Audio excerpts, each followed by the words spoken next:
Lá? Bom, deixei para vocês qual o tema e vocês escolheram a decisão do STF sobre o uso de drogas. O que o STF vai discutir? Vai lá no Stories e dá uma respondida na enquete. Eu não deu tempo de soltar ela antes, então responde ela agora, depois você vem para cá. Primeiro ponto, pessoal, tem vários assuntos relacionados ao tema. Né? A amplitude, você está falando da lei de drogas todas ou só de uso pessoal? Tem questão se é constitucional ou penal? Por que o STF está julgando? Porque tem que ser constitucional?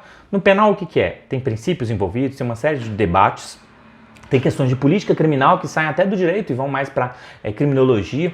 Tem constitucional, quais são os direitos fundamentais envolvidos? Então, respira e vamos com calma. Antes de responder tudo isso e falar o que o STF vai discutir, qual é a provável discussão e a decisão, qual o seu fundamento, eu já solto as primeiras perguntas.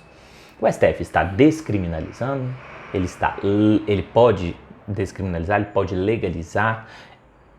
Não faz diferença? As duas coisas são iguais? Então, primeiro cuidado. Uma coisa é descriminalizar, outra coisa é legalizar. Por exemplo, quando eu falo de descriminalizar, eu quero dizer que deixou de ser crime. Mas não quer dizer que a conduta se tornou ilícita. Ela pode continuar sendo ilícita. Por exemplo, adultério. Adultério já foi crime. Não é crime mais. Ah, professor, quer dizer que está liberado adultério? Ah, tô felizão. Não.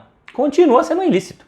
Só que ele é um ilícito que saiu do campo do penal. E agora só atinge o cível. Por quê? Porque o direito penal tem o princípio da intervenção mínima. Então ele só é utilizado em último caso, em caso de necessidade. A gente não precisa de usar o direito penal no adultério.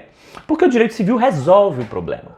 Se a pessoa é adúltera, a consequência é o descumprimento do contrato. Toda vez que você descumpre o contrato, o que acontece com esse contrato? Ele é rompido. Rompe-se o contrato do casamento, está tranquilo. Então ele é ilícito ainda, porque ainda existe a fidelidade recíproca como uma regra para o casamento.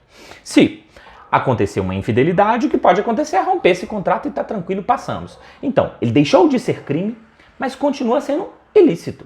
Tá? Então o STF vai discutir pode discutir sobre a descriminalização, isso quer dizer que ele vai deixar de ser crime e passar a ser ilícito, ou ele pode falar sobre a legalização. Na legalização é diferente.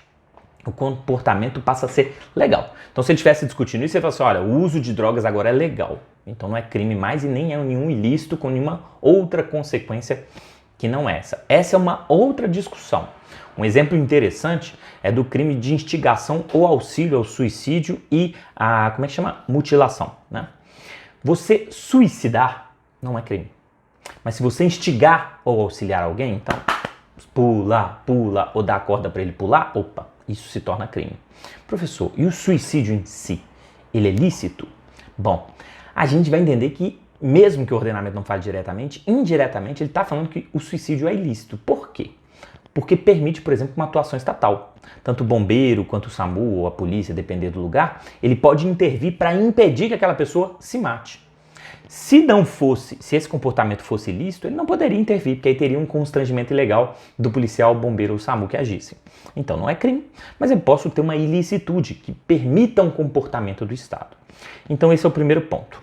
Depois vou deixar algumas perguntas para vocês sobre o penal, sobre o constitucional e o que está sendo discutido especificamente nessa ação. E já deixo uma questãozinha aqui de cara. Olha só. O crime de uso de drogas não tem pena privativa de liberdade. Isso faz com que ele não seja um crime? Essa é fácil, mas eu respondo assim mesmo. Tchau, até a próxima.